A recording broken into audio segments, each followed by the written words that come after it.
তারা সাথে সাথেই তা পেয়েছেন। তাই আমরা লক্ষ্য করি কঠিন বিপদের মুখেও মহান রব্বুল আলামিন তাদের সাহায্য করেছেন, যুদ্ধের ময়দানেও করেছেন বিজয়ী। আমার ভাইরা, হযরতে সাদ বিন আবি ওয়াক্কাস রাদিয়াল্লাহু তাআলা আনহু, তিনি কাদিসিয়ার যুদ্ধের পর যখন পারস্য দখলের জন্য চললেন, পারস নগর অবরোধ করলেন, সামনে পড়ল নদী। এই নদী পাড়ি দিবেন, সাথে তার হাজার হাজার সৈন্য, এই সৈন্য নিয়ে নদী পাড়ি দিবেন।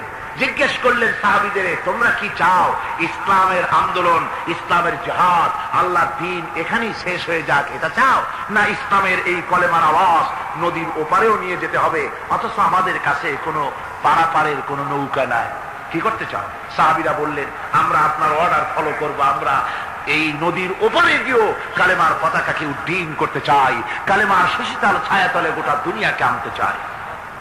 হযরতে সাদ তখন বললেন, তাহলে তোমরা সবাই আমার পেছনে পেছনে এই দরিয়ার ভিতরে ঝাঁপিয়ে পড়ো, আমার সঙ্গে সবাই উচ্চারণ করো, নাস্তাঈনু বিল্লাহি ওয়া নাতাওয়াক্কালু আলাইহি, হাসবুনাল্লাহু নি'মাল ওয়াকিল, নি'মাল মাওলা ওয়া নি'মান নাসীর। ইতিহাস লিখতেছি, 60,000 সৈন্য তাদের অশ্ব নিয়ে, তাদের উষ্ট্র নিয়ে, তাদের মালপত্র নিয়ে, জিহাদের সামান নিয়ে শ্রাবণের খরস্রোতা নদী, উত্তাল তরঙ্গমালায় ভরা নদীর উপর থেকে এই সাহাবীরা পাড়ি দিয়ে ওপার চলে গেলেন। ওপার যাওয়ার পরে হযরতে সাদ বলছেন, তোমাদের কেউ কি হারায় গেছে নাকি? সবাই এদিক ওদিক তাকায়, খোঁজ করে বলল, মানুষ তো দূরের কথা, একটা উটও আর ঘোড়াও একটাও হারায় যায় নাই। একজন বলল, আমার একটা পেয়ালা, যে পেয়ালা আমি পানি পান করতাম, সেই পেয়ালাটা তুফানে ছিটকে কোথায় চলে গেছে, ওইটা হারায় গেছে। হযরতে সাদ বলেন, মুজাহিদের কোন জিনিস দরিয়া নিতে পারে না, অবশ্যই তা ফেরত আসবে। এই কথা তিনি বলতেছিলেন, হঠাৎ করে দরিয়ার কিনারে একটা আওয়াজ হলো, দেখা গেল তুফানের ভিতরে সেই হারানো বাটিটা তাদের মধ্যে ফিরে এসেছে। মুজাহিদদেরকে সাহায্য করেন স্বয়ং আল্লাহ রাব্বুল আলামিন। আফ্রিকার জঙ্গলের কাছে ভিন্ন ইতিহাস, জঙ্গলের কাছেই মুসলমানদেরকে থাকতে দেওয়া হয়েছিল। মনে করা হয়েছিল জঙ্গলের সমস্ত হিংস্র প্রাণীরা এই মুসলমানদের শেষ করে দেবে, যুদ্ধ করা লাগবে না। হযরতে সাদ সে অবস্থা বুঝতে পারলেন, তিনি একটা মঞ্চ তৈরি করলেন। সেই মঞ্চের উপরে দাঁড়ায় জঙ্গলের প্রাণীদের দিকে লক্ষ্য করে তিনি নোটিশ জারি করে দিলেন, বললেন, ইয়া আইয়াতুহাল হাশারাতু ওয়াস-সিবাউ নাহনু আসহাবু রাসূলুল্লাহ সাল্লাল্লাহু আলাইহি ওয়াসাল্লাম। হে জঙ্গলের হিংস্র প্রাণীরা, আমরা আল্লাহ রাসূলের সাহাবী, ফাইন্না নাজিলুনা ফামান ওয়াজাদনা বাদাহু কাতালনাহু। আমরা রাসূলের সাহাবী, এইখানে আল্লাহর দ্বীনকে কায়েম করার জন্য আমরা এসেছি, আল্লাহর কলেমার আওয়াজ নিয়ে আমরা এখানে রাত কাটাবো। সুতরাং এই জঙ্গলের ভিতরে হিংস্র প্রাণী যত আছো, সব আমাদের এই জায়গা ছেড়ে অন্যত্র চলে যাও। আফ্রিকার জঙ্গলি মানুষেরা চিন্তা করলো, মানুষের কথা কি জঙ্গলি প্রাণীতে শোনে না, কে পাগলে কয় কি? তারা তাকায় তাকায় দেখলো, হযরতে সাদের এই ঘোষণার পরে বাঘের কাতারে বাঘ, সিংহের কাতারে সিংহ, সাপের কাতারে সাপ, যার যার ডিম আর বাচ্চাগুলি মুখে কামড়াইয়া সাহাবীদের এলাকা ছেড়ে দিয়ে তারা অন্যত্র চলে গেল। আমার মুসলমান ভাইরা, এই ছিল মুসলমানদের ইতিহাস। দ্বীন প্রতিষ্ঠা করার কাজে মুসলমান এগোলে আল্লাহই মদত করেন। কে মদত করেন? বিশ্বকবি, কবি সম্রাট আল্লামা ইকবাল রহমতুল্লাহ আলাইহি বলেছেন, দস্ত দস্ত হ্যায় দরিয়া ভি না ছোড়ে हमने, दस्त दस्त है दरिया भी न छोड़े हमने, बर जुल्मत दौड़ा दिए घोड़े हमने। আমরা সেই মুসলমান, প্রান্তর তো প্রান্তর, আমরা দরিয়ার খরস্রোতা উত্তাল তরঙ্গের উপর থেকে ঘোড়া দাপড়িয়ে আফ্রিকার ভূখণ্ডে কালেমার পতাকা আমরা উড্ডীন করেছি। আমরা সেই মুসলমান।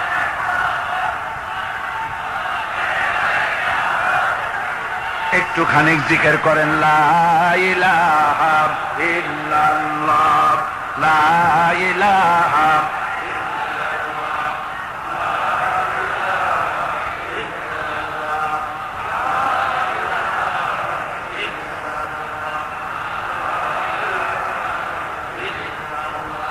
লা ইলাহা ইল্লাল্লাহু মুহাম্মাদুর রাসূলুল্লাহ।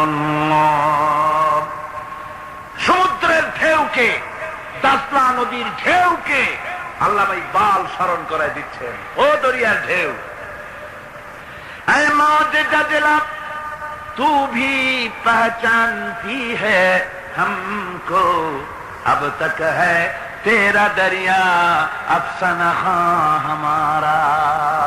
হে টাইগ্রেসের উত্তাল তরঙ্গমালা, নিশ্চয় তোমার ভুলে যাওয়ার কথা নয় যে তোমার উপর থেকেই আমরা দরিয়া পার হয়ে উপরে গিয়ে কালেমার পতাকা উড্ডীন করেছিলাম।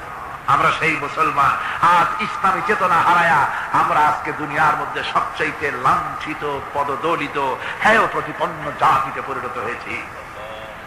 আমার ভাইরা, মহাকবি, বিশ্বকবি, কবি সম্রাট আল্লামা ইকবাল রহমতুল্লাহ আলাইহি সুন্দর করে বলেছেন, মুসলমানদেরকে লক্ষ্য করে বলেছেন, ঘোষণা করো, বাতিলদেরকে জানায়া দাও, আমরা মাথা নত করার জাতি নই। আমরা মাথা নত করার জাতি? ভারত আজ আমাদের দিকে চোখ রাঙায়, ভারত চোখ রাঙায় তাকায় আমাদের দিকে, দুনিয়ার অনেকেই আমাদের দিকে চোখ রাঙায়। বিশ্বকবি আল্লামা ইকবাল বলেছেন, বাতিল সে দবনে ওয়ালে আসমান नहीं हम, बातिल से दबने वाले आसमान नहीं हम, सोबर कर चुका है तू इम्तिहान हमारा। বাতিলের সামনে মাথা নত করার জাতি আমরা নই। ওই আকাশ সাক্ষী, জমিন সাক্ষী। অসীম দয়াময়, অনন্ত দাতা মহান আল্লাহ রাব্বুল আলামিন বান্দা যখন গুনাহ করে তার কাছে ফিরে আসে, মাফ চায়, তওবা করে, তখন আল্লাহ ক্ষমা করে দেন। ইবনে জারীর তাবারীর একটি বর্ণনা এসেছে, হযরত আবু হুরায়রা রাদিয়াল্লাহু তাআলা আনহু তিনি বলছেন যে আমি ইশার নামাজ পড়ে মসজিদে নববী থেকে ইশার নামাজ পড়ে ঘরে আসতেছিলাম। ঘরে আসার সময় দেখি আমার দরজার কাছে একজন মহিলা দাঁড়ান। সে আমাকে সালাম বলল, আমি তাকে তার সালামের জবাব দিয়ে ঘরের মধ্যে প্রবেশ করলাম। কিছুক্ষণ পরে মহিলা দরজার নক করলেন। আমি দরজা খুলে জিজ্ঞেস করলাম, কি চাও? তিনি বললেন যে আমি শয়তানের ওয়াসওয়াসায় পড়ে জিনা করেছি এবং এই জিনা করার পর আমি গর্ভবতী হয়েছি, এরপরে একটা সন্তান হয়েছে, আমি সেই সন্তানকেও মেরে ফেলে দিয়েছি। এখন আমার বাঁচার পথ, আমার এখন এই গুনাহ মাফ হওয়ার পথ। হযরত আবু হুরায়রা রাদিয়াল্লাহু তাআলা আনহু বলছেন যে অসম্ভব, তোমার এই গুনাহ মাফ হবে না। মহিলা তখন যাওয়ার সময় কাঁদতে কাঁদতে কপালে আঘাত করতে করতে যাচ্ছিল যে আরে শরীরের এই রূপ, এই যৌবন, এই সৌন্দর্য কি তৈরি হয়েছিল জাহান্নামের আগুনে জ্বলার জন্য? এইভাবে করে চিৎকার দিতে দিতে মহিলা যাচ্ছিল। হযরত আবু হুরায়রা বলেন, আমি সকালবেলায় আল্লাহ রাসূলের সঙ্গে ফজরের নামাজ আদায় করে আল্লাহ নবীকে ঘটনা শোনালাম। বললাম, হে রাসূল, আমি তো মহিলাকে এইরকম জবাব দিয়েছি। হযরত আবু হুরায়রা দৌড়ে গেলেন, বললেন, আমি ছুটতে লাগলাম, এমন ভুল আমি কথা বলেছি। মহিলা তো হতাশ হয়ে গিয়েছে। তিনি খুঁজতে খুঁজতে মহিলাকে পেয়ে গেলেন, যে বললেন, ও মহিলা, আল্লাহর হাবিব তোমার সম্পর্কে এই কথা বলেছেন, তুমি যদি তওবা করো আল্লাহ রাব্বুল আলামিন তোমাকে মাফ করে দিবেন, আর তোমার দোষ ত্রুটিগুলির বিনিময় আল্লাহ তোমাকে নেক দিয়ে বদলায় দিবেন, তোমাকে আল্লাহ মাফ করবেন। মহিলা শোনা মাত্র আল্লাহু আকবার বলে চিৎকার মেরে সিজদায় পড়ে গেলেন। তিনি প্রাণ ভরে কাঁদলেন আর বললেন, আল্লাহ তোমার দরবারে শুকরিয়া আদায় করি যে আমার মতো গুনাহগারের জন্য তুমি যে তওবার দরজা খোলা রেখেছো। তিনি তার নিজের দাসীকে এবং তার বাচ্চাকে, কৃতদাসীকে আল্লাহ শকরার্থে মুক্ত করে দিলেন। আমার ভাইয়েরা, এভাবে করে যারা নাকি আল্লাহর দরবারে যারা এভাবে মাপ চায়, আল্লাহ পাক তাদেরকে মাফ করে দিবেন। তওবা করার জন্য রব্বুল আলামিন পথ খুলে রেখে দিয়েছেন। আবার অন্য হাদিসে এসেছে হযরতে রাসূল পাক সাল্লাল্লাহু আলাইহি ওয়াসাল্লামের কাছে এক বৃদ্ধ এসে বলেছিলেন, হে আল্লাহর নবী, আমি যত গুনাহ করেছি সমস্ত গুনাহ যদি দুনিয়ার মানুষেরকে ভাগ করে দেওয়া হয় তাহলে একযোগে সব মানুষকে তা ডুবাইয়া ছাড়বে, এত গুনাহ আমি করেছি। এমন কোন গুনাহ নাই যে আমি করি নাই। হে আল্লাহ রাসূল, আমার এই গুনাহ মাফ হবে নাকি? আল্লাহর নবী বলেন, তুমি কি মুসলমান হয়েছো?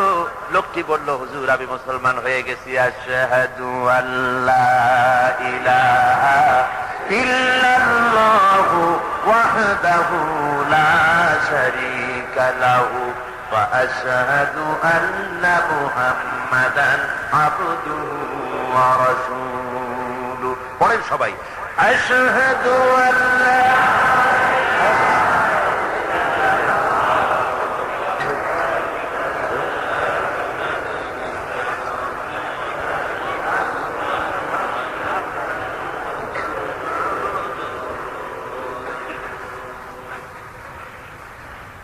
ওই লোকটি যখন কলেমা পড়লেন, বললেন আমি মুসলমান হয়েছি। আল্লাহ নবী বলেন, শোনো আল্লাহর বান্দা, তুমি যখন কলেমা পড়েছ, তোমার পেছনের তামাম জিন্দেগির সমস্ত গুনাহ খাতা আল্লাহ রব্বুল আলামিন মাফ করে দিয়েছেন। শুধু মাফ করেন নাই, আরো কি করেছেন? ওয়ায়ুবাদদিলুল্লাহু সাইয়্যাতিহিম হাসানাত। দোষ ত্রুটি তোমার যা আছে, যে ব্যক্তি তওবা করে আল্লাহর পথে চলে, নেক আমল করে, পেছনের জীবনের দোষ ত্রুটি যা করেছেন সবগুলির বদলে আল্লাহ রব্বুল আলামিন নেকি লিখে দিবেন। জোরে বলেন সুবহানাল্লাহ। তার মানে কি? তার মানে হচ্ছে জীবনে যত অপরাধ করেছিল, তওবা করে যখন ভালো কাজ করবে, আর পেছনের কথাগুলি যখন মনে করবে গভীর রাত্রে, আল্লাহ আমি এই ধরনের পাপ করেছিলাম, চুরি করেছি, ডাকাতি করেছি, জেনা করেছি, মদ খেয়েছি, মিথ্যা কথা বলেছি, এই সব কথা বলে যত অনুশোচনা করবে আর অনুতপ্ত হবে, চোখ দিয়া যত পানি পড়বে, নতুন নতুন করে তার আমল নামে আল্লাহ নেকি লিখতে থাকবেন। জোরে বলেন সুবহানাল্লাহ। রব্বুল আলামিন তার বান্দাকে এত ভালোবাসেন, একজন সাহাবী কতগুলি পাখির বাচ্চা নিয়ে রাসূলের কাছে হাজির হয়েছেন। আল্লাহ নবী বলেন, এই পাখির বাচ্চাগুলি আনলা কেন? সাহাবী বলেন, হুজুর এই পাখির বাসাটা ভেঙে গিয়েছিল, বাচ্চাগুলি যখন ধরলাম, ওর মা আমার মাথার উপরে ঠোকরাতে লাগলো, সে নিজের জীবনের মায়াকে উপেক্ষা করে বাচ্চাগুলিকে হেফাজত করার জন্য আমার উপরে ঝাঁপিয়ে পড়লো। আমি নিয়ে এসেছি এখানে, এই দেখুন ঘরের মধ্যে ঢুকেছে, এখানে ওই পাখিটা এসেছে। আমি রাসূলকে দেখাতে এলাম প্রাণী জগতে মায়ের সন্তানের প্রতি কত মায়া, সেটা দেখাতে এলাম। আল্লাহর নবী বলেন, ও সাহাবী, প্রাণী জগতে সন্তানের প্রতি মায়ের কতটুকু মহব্বত তুমি তাই আমাকে দেখাতে এসেছো। শোনো, এই প্রাণী জগতে সন্তানের প্রতি মায়ের যত মহব্বত, তার চাইতে লক্ষ কোটি গুণে বেশি মহব্বত বান্দার প্রতি আল্লাহ রব্বুল আলামিনের। মহব্বতকে, করুণাকে, রহমতকে, ভালোবাসাকে 100 ভাগ করা হয়েছে। 100 ভাগ করে 99 ভাগ আল্লাহ নিজের কাছে রেখেছেন, আর একটা ভাগ তামাম পৃথিবীর প্রাণী জগতে আল্লাহ ছড়াই দিয়েছেন। একটা ভাগ দিয়েছেন সারা দুনিয়ার প্রাণী জগতে।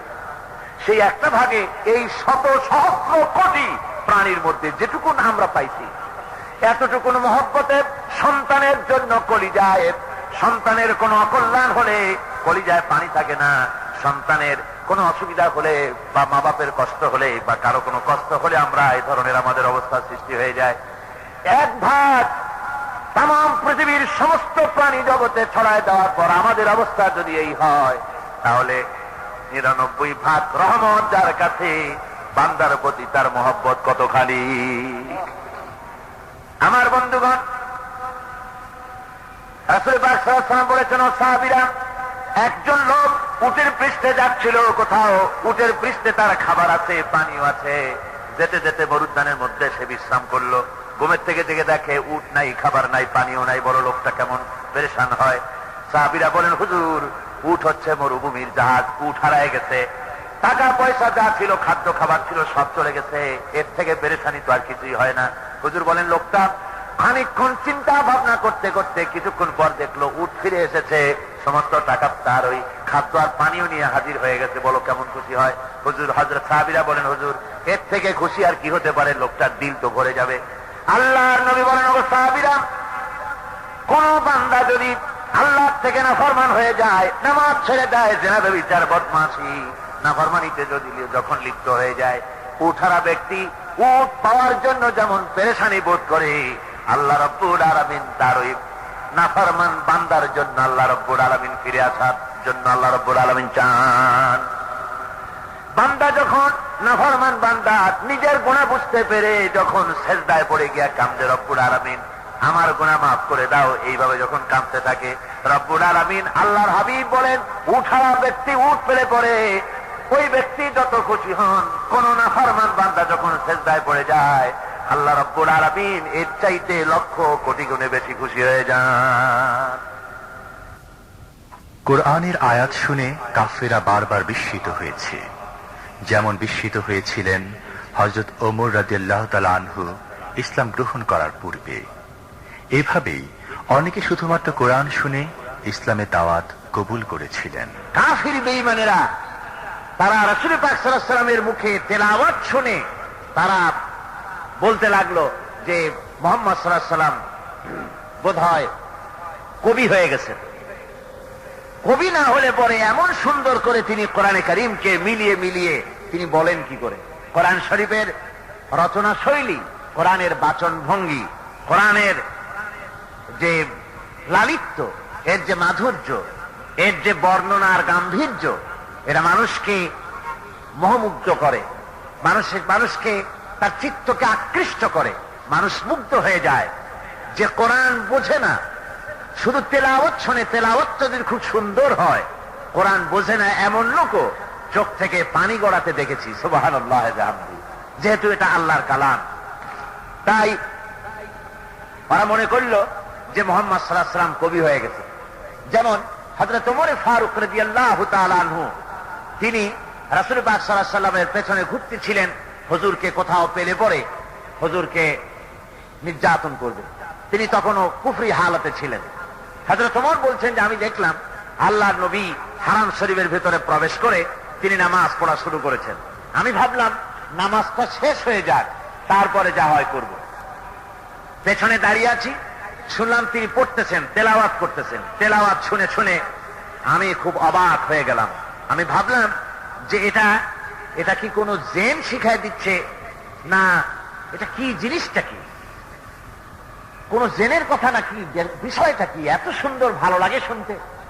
হযরত ওমর বলেন আমি যখন মনে মনে চিন্তা করতেছিলাম এটা কোন জেনে শিখায় দেওয়ার কথা নাকি, তখন আল্লাহর নবী নামাজের ভেতরে আমার কথার জবাব দিলেন। তিনি পড়লেন ইন্নাহু লাকাউলু রাসূলিন কারীম। এটা হচ্ছে মহান বার্তাবাহকের বর্ণনা। হযরত ওমর বলেন আমি মনে মনে ভাবলাম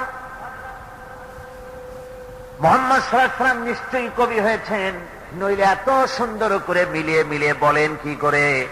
কোরআনের আয়াতগুলির কি অপূর্ব মিল।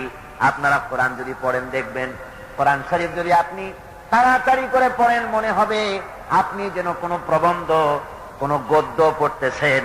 আর যদি প্রতি আয়াতে থেমে থেমে পড়েন, তাহলে মনে হবে আপনি যেন কোনো কবিতা পড়তেছেন। সুবহানাল্লাহ বিহামদি। কোরআনে কারীমের বর্ণনা ভঙ্গি এতই সুন্দর। ওয়াশ-শামসি ওয়া-দুহাহা ওয়াল-কামারি ইযা তালাহা ওয়ান-নাহারি ইযা জাল্লাহা। পুরা সূরাটাই শুধু শেষের দিকে হার হা, কি সুন্দর মিলানো। وثمود الذين جابوا الصخر بالواد وفرعون ذي الأوتاد الذين طغوا في البلاد। এখানে যত পড়তে থাকবেন শেষের দিকে ডাল দিয়ে আল্লাহ মিলাই দিয়েছেন। আবার ওয়াজুহু ইয়াওমাইযিন নাঈমা লিসাইহা রাদিয়া। এখানে যতই আপনি সামনের দিকে অগ্রসর হতে থাকবেন ততই এইভাবে অপূর্ব মিল। আর রহমান আল্লামাল কুরআন খালাকাল ইনসান আল্লামাহুল বায়ান। পড়েন আর রহমান আল্লামাল কুরআন খালাকাল ইনসান আল্লামাহুল বায়ান। কোরআনে কারীম যত পড়বেন এত মজা, এত মধুর, পৃথিবীতে আর কোথাও খুঁজে পাওয়া যাবে না। জোরে বলেন সুবহানাল্লাহ।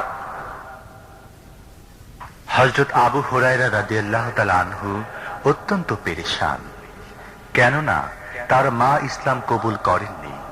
ছুটে আসলেন প্রিয় নবীর কাছে। আবু হুরায়রা জানেন রাসূলুল্লাহ সাল্লাল্লাহু আলাইহি ওয়াসাল্লাম আল্লাহর দরবারে তার মায়ের জন্য হাত তুললে তা বিফলে যাবে না। হাদিস শরীফে এসেছে হযরত আবু হুরায়রা রাদিয়াল্লাহু তাআলা আনহু একবার রাসূল করিম সাল্লাল্লাহু আলাইহি ওয়াসাল্লামের দরবারে কাঁদতেছিলেন। হুজুর জিজ্ঞেস করলেন, আবু হুরায়রা তুমি কাঁদো কেন? হুজুর হযরত আবু হুরায়রা বলেন, হুজুর আমার মা আমাকে মেরেছে, আমি সেই জন্য কাঁদতেছি। হুজুর বলেন, মা তোমাকে মারলো কেন? কোনো বেয়াদবি করেছো নাকি? তিনি বললেন, না কোনো বেয়াদবি করি নাই, তবে মারলো কেন? হযরত আবু হুরায়রা বলেন, হুজুর আমার মা হচ্ছেন মুশরিকা, আমার মা কাফের। আমি অনেক রাত হয়েছিল বাড়ি ফিরতে, আমার মা জিজ্ঞেস করলো এত রাত কোথায় ছিলি? আমি বললাম, মা তাম পৃথিবী যে কদম মোবারক চুমতে পারলে নিজেকে ধন্য মনে করে, আমি সেই রাসূলের দরবারে ছিলাম, আসতে দেরি হয়ে গেছে। ইয়া রাসূলুল্লাহ, আপনার নাম শোনা মাত্র আমার মায়ের গায়ে আগুন জ্বলে গেল। সহ্য করতে না পেরে আমাকে মায়ের আরম্ভ করে দিল। বলল, আবু হুরায়রা হয় আমার বাড়ি ছাড়বি, না হয় মুহাম্মদ সাল্লাল্লাহু আলাইহি ওয়াসাল্লামের ঘর ছাড়বি, কোনটা করবি কর। আমি বললাম, মা তোমার গায়ে যত শক্তি আছে সমস্ত শক্তি দিয়ে তুমি আমাকে প্রহার করো, আমি তামাম তোমার বাড়িটা সুদ্ধা তামাম দুনিয়া ছেড়ে দিতে পারি, কিন্তু রাসূল পাক সাল্লাল্লাহু আলাইহি ওয়াসাল্লামের কদম মোবারক ছাড়তে পারি না। ভাইরা আমার, হযরতে আবু হুরায়রা কাঁদতেছেন। আল্লাহর নবী বলেন, তুমি কাঁদো কেন? তোমার মা তোমাকে মেরেছেন, আমি এখানে কি করব? এখানে তো আমি কোনো দখল আন্দাজ করতে পারি না, আমি কি করতে পারি? এখানে ইন্টারফেয়ার তো আমি করতে পারি না, মা তোমারে মেরেছে। হযরত আবু হুরায়রা বলেন, ইয়া রাসূলুল্লাহ, মায়ের বিরুদ্ধে কোনো নালিশ করার জন্য আপনার কাছে আমি আসি নাই। বলে, কেন এসেছো? হযরত আবু হুরায়রা বলেন, হুজুর এসেছি এই জন্য, আমি জানি আপনি যদি আল্লাহর দরবারে কোনো ব্যাপারে দোয়া করেন আল্লাহ রাব্বুল আলামিন তা মঞ্জুর করে নেন। আপনি মেহেরবানি করে আমার মায়ের হেদায়েতের জন্য আল্লাহর কাছে দোয়া করুন। হুজুর সাল্লাল্লাহু আলাইহি ওয়াসাল্লাম দুহাত উঁচু করলেন, বললেন, আল্লাহুম্মা ইহদি উম্মা আবি হুরায়রা, আয় আল্লাহ আবু হুরায়রার মাকে তুমি হেদায়েত নসিব করে দাও। এই দোয়া রাসূল করতেছেন। হুজুরকে দোয়ার মধ্যে ফেলে রেখে আবু হুরায়রা দৌড় আরম্ভ করেছে বাড়ির দিকে। পেছন থেকে কয়েকজন সাহাবী তারা দৌড়ে গেল। আবু হুরায়রা দৌড়ায় কেন? এত ভদ্র মানুষ, কোন সময় কারোর সাথে রাগারাগি করে না, দৌড়ায় কেন? নিশ্চয় কোনো বিপদ বুঝি হয়ে গিয়েছে, পিছন থেকে জামা টেনে ধরেছে। কি হয়েছে, দৌড়াও কেন? হযরত আবু হুরায়রা বলেন, আমার জামা ছেড়ে দাও, আমাকে দৌড়াতে দাও, আমি দৌড়াইয়া বাড়ি পৌঁছে গিয়ে দেখতে চাই আমি আগে দৌড়ে বাড়িতে গেলাম না নবীজির দোয়া আমার আগে আমার বাড়ি পৌঁছে গেল, কোনটা হলো আমি সেটা দেখতে চাই। হযরত আবু হুরায়রা দৌড়াতে দৌড়াতে ঘরের কাছে গিয়ে নক করেছে। ভিতর থেকে আওয়াজ এলো, কে? কিছুক্ষণ পর মা আমার বেরোলেন, মাথার চুল দিয়ে পানি পড়তেছে, বুড়া মানুষ। মা আমার কাছে এসে বলল, বাবা তোমাকে মারার পর আমি বড় অনুতপ্ত হয়েছি, মনে মনে অনুশোচনা করেছি, আরে আমার ছেলে তো কোনো খারাপ জায়গায় যায় নাই, কোনো খারাপ মানুষের কাছে যায় নাই, মারলাম কেন? বড় অনুতপ্ত হয়ে গেছি আমি। এই অনুশোচনা করে আমি এইমাত্র গোসল করেছি, আমাকে নিয়ে চলো তুমি বিশ্ব নবী রাসূলুল্লাহর দরবারে। কিয়ামতের দিন খুব কঠিন হবে। সেদিন মহান রব্বুল আলামিন কার সাথে কি আচরণ করবেন তা কেউ বলতে পারে না। কোনো পরিচয় সেদিন কাজে লাগবে না। আমাদের প্রিয় নবী সেই কঠিন বিচারের দিন সম্পর্কে সাহাবীদের বরাবর হুঁশিয়ার করেছেন, সতর্ক করেছেন তার উম্মতদের। لن تنفعكم أرحامكم ولا أولادكم يوم القيامة لن تنفعكم কিয়ামতের দিন কোনো ফায়দা হবে না, অবশ্যই কোনো ফায়দা হবে না, কোনো উপকারে আসবে না। কিয়ামতের দিন তোমার সন্তান, তোমার স্ত্রী, তোমার মাল, তোমার সম্পদ কোন উপকারে আসবে না। কিয়ামতের ময়দানে সেদিন সব তোমার সাথে বিচ্ছা করবে, সব পালায় যাবে। সেখানে উৎকোষেরও কোনো কারবার নাই যে ঘুষ টুস দিয়া ফেরেশতাদের কোন রকম বুঝবাস দিয়া আলাদা কোন সোরাগলি পথ দিয়া একেবারে ফুট করে ভেসতে চলে যাবেন, এমন কোন সুযোগ নাই।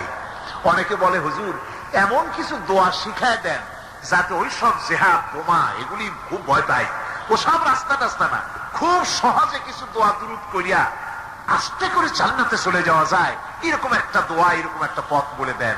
আমি বলি ভাই, এরকমের কোন চোরাগলি আমার রাসূল আবিষ্কার করতে পারেন নাই। আল্লাহর পয়গম্বরের ওই ধরনের পথ, কোন পথ আবিষ্কার করতে পারেন নাই। সেখানে কিয়ামতের দিন কাউকে উৎকোচ গ্রহণ করার কেউ নাই, উৎকোচ দেওয়া যাবে না। আর উৎকোচ দিবি না কি? আপনার কাছে কিছু নাইও, থাকলেও নেওয়ার কেউ নাই। এই দুনিয়ায় ফাঁকিবাজি করে বহুত কিছু করা যায়, কিন্তু কিয়ামতের মাঠে এগুলি কিছুই চলবে না। اليوم لا ينفع مال ولا بنون। কিয়ামতের দিন ধন, সন্তান, সন্ততি আর সম্পদ কোনো কাজে লাগবে না। সেদিন শুধু আমল, আমল যদি ভালো হয় কাজে লাগবে, আমল খারাপ হবে সব শেষ হয়ে যাবে। আল্লাহ রাব্বুল আলামিন নবীজিকে ডেকে বলেছেন, নবী আপনি বলেন, কুল মা কুনতু বিদআম মিনার রাসূল, আপনি বলুন আমি কোন নতুন রাসূল নই, আমার আগে অনেক নবী রাসূল পৃথিবীতে এসেছেন, তারা বিদায় হয়ে গেছেন। আমি জানি না কিয়ামতের দিন আল্লাহ রাব্বুল আলামিন আমার সাথে কি ব্যবহার করবেন, আর আমি এও জানি না যে কিয়ামতের দিন আল্লাহ পাক তোমাদের সাথে কি ব্যবহার করবেন। এই আয়াত নাযিল হওয়ার পর আল্লাহর হাবিব তার মেয়েকে ডাকলেন, জামাইকে ডাকলেন, নাতিদেরকে ডাকলেন, আহলে বাইতদেরকে ডাকলেন, আর বললেন, ও আমার মেয়ে, কলিজার টুকরা ফাতেমা গো, শোনো, কেবলমাত্র আয়াত নাযিল হয়ে গেল, আল্লাহ পাক আমাকে শোনায়ছেন কিয়ামতের দিন আমি জানি না আমার সঙ্গে কি ব্যবহার করা হবে, আর এও জানি না যে তোমাদের সাথে কি ব্যবহার করা হবে। ও আমার কলিজার টুকরা মেয়ে ফাতেমা, কিয়ামতের দিন মুহাম্মদ সাল্লাল্লাহু আলাইহি সাল্লামের মেয়ে, এই হিসাবে তোমার নাজাতের ফয়সালা হবে না। ও আমার কলিজার টুকরা নাতি হাসান আর হোসেন, কিয়ামতের দিন মুহাম্মদ সাল্লাল্লাহু আলাইহি সাল্লামের নাতি হিসাবে ফয়সালা হবে না। ও আমার জামাই হযরতে আলী, কিয়ামতের দিন আমার জামাই হিসাবে নাজাতের ফয়সালা হবে না। আমল যদি ভালো হয় ফয়সালা ভালো হবে, জান্নাতে চলে যাবে। আমল যদি খারাপ হয় কার নাতি কার জামাই দেখা হবে না। সুবহানাল্লাহ, কঠিন কিয়ামতের মাঠ। এই পরকালের বিশ্বাস যদি কলিজার মধ্যে ঢোকে মানুষ ভালো হয়ে যাবে। বল সুবহানাল্লাহ, আল্লাহুম্মা আমিন।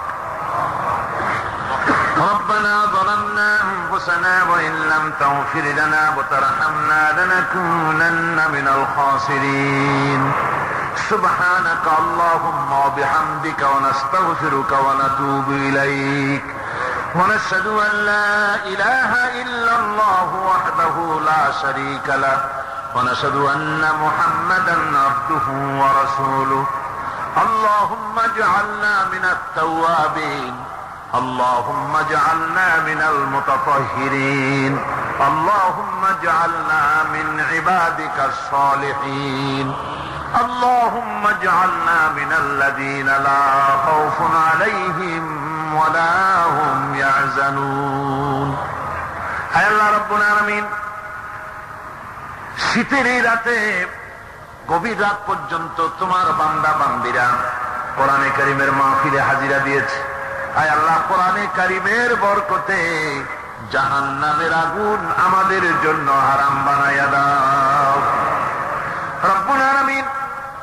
আমাদের মধ্য থেকে আমরা যারা মা বাপ হারাইছি, মা বাপ যাদের বিদায় হয়ে গেছে, মা বাপের কবরগুলিকে জান্নাতের টুকরা বানায়া দাও। রব্বিরহামহুমা কামা রাব্বায়ানি সগীরা। আয় আল্লাহ তাআলা, অনেকে দোয়া চেয়েছেন, যিনি যে উদ্দেশ্যে দোয়া চেয়েছেন নেক উদ্দেশ্য আল্লাহ তুমি পূরণ করে দাও। আল্লাহুম্মা জিদনা ওয়ালা তানকুসনা ওয়া আকরিমনা ওয়ালা তুহিন্না ওয়া আ'তিনা ওয়ালা তাহরিমনা ওয়া আসিরনা ওয়ালা তুসির আলাইনা ওয়া আরদিনা ওয়ারদ আন্না ইয়া কারীম। আল্লাহুম্মা লা তাদা লানা যামবান ইল্লা গফারতা ولا عيبا إلا سترتا ولا هما إلا فرجتا ولا دينا إلا قضيتا ولا مريدا إلا شفيتا ولا حاجة من حوائج الدنيا والآخرة إلا قضيتها يا رب العالمين. ربنا تقبل منا إنك أنت السميع العليم وتب علينا إنك أنت التواب الرحيم.